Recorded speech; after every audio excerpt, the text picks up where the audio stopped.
കൂടുന്തോറും ചെറുപ്പമായി ഇരിക്കാനുള്ള ആഗ്രഹം കൂടും അല്ലേ? ഏജിങ് എന്നുള്ള പ്രോസസ്സിനെ ഒന്ന് സ്ലോ ഡൗൺ ചെയ്ത് വാർദ്ധക്യത്തിൽ വരാൻ സാധ്യതയുള്ള അസുഖങ്ങളെയൊക്കെ അകറ്റി നിർത്താനുമായിട്ട് ഒരു മരുന്നുണ്ടെന്ന് ഞാൻ പറഞ്ഞാലോ? യെസ്, സയൻസിൻ്റെയും ഫിക്ഷൻ്റെയും എല്ലാം ലോകത്തു നിന്നും അത് യാഥാർത്ഥ്യത്തിലേക്ക് എത്തുകയാണ്. പ്രോമിസിംഗ് ആയിട്ടുള്ള ഒരുപാട് റിസർച്ചുകളാണ് ഈ മേഖലയിൽ നടക്കുന്നത്. MRC laboratory of medical science, ലണ്ടനിലെ ഇംപീരിയൽ കോളേജ്, സിംഗപ്പൂരിലെ ഡ്യൂക്ക് NUS മെഡിക്കൽ സ്കൂൾ എന്നിവിടങ്ങളിൽ എലികളുടെ ആയുസ് ഏകദേശം 25% വർദ്ധിപ്പിക്കുന്ന ഒരു മരുന്ന് വികസിപ്പിച്ചെടുത്തിട്ടുണ്ട്.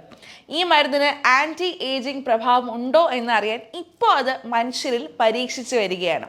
വാർദ്ധക്യത്തെ ആക്സിലറേറ്റ് ചെയ്യാൻ കഴിവുള്ള ഇന്റർലൂക്കിൻ 11 IL-11 എന്ന പ്രോട്ടീനെ ഫോക്കസ് ചെയ്തുകൊണ്ടാണ് ഈ പരീക്ഷണങ്ങൾക്കെല്ലാം തുടക്കം കുറിച്ചത്. IL-11 ഡ്രഗ് ഉപയോഗിച്ചിട്ട് ട്രീറ്റ് ചെയ്യപ്പെട്ട എലികളിലുണ്ടായ മാറ്റമാണ് ശാസ്ത്രജ്ഞരുടെ ആത്മവിശ്വാസം കൂട്ടാൻ ഇടയായത്. ഈ എലികളിൽ അവരുടെ യൂത്ത്ഫുൾ അപ്പിയറൻസ് നിലനിൽക്കുകയും കൂടുതൽ ആരോഗ്യവും ശക്തിയും പ്രകടമാക്കുകയും ക്യാൻസർ സെൽസിന്റെ ഉൽപ്പാദനം കുറയുകയുമുണ്ടായി.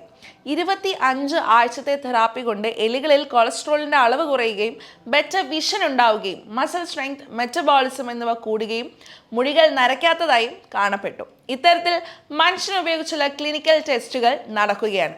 ഒരു ഫൈനൽ റിസൾട്ടിലേക്ക് അത് ഇതുവരെയും എത്തിയിട്ടില്ല.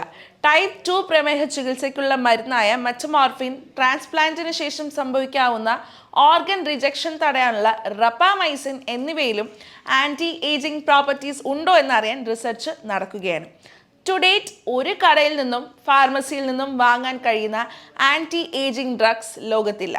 പക്ഷേ പ്രായം കുറയ്ക്കാൻ സഹായിക്കുന്ന, ലൈഫ് സ്പാൻ കൂട്ടുന്ന, നമ്മളെ ഹെൽത്തിയായി ജീവിക്കാൻ ഹെൽപ്പ് ചെയ്യുന്ന ഒരു മരുന്ന് എന്ന കൺസെപ്റ്റ് ഇനി വെറും കെട്ടുകഥയോ ഇമാജിനേഷനോ അല്ല. അത് ഉടൻ തന്നെ യാഥാർത്ഥ്യമാകുമെന്നാണ് വിദഗ്ധ ശാസ്ത്രജ്ഞന്മാർ പറയുന്നത്.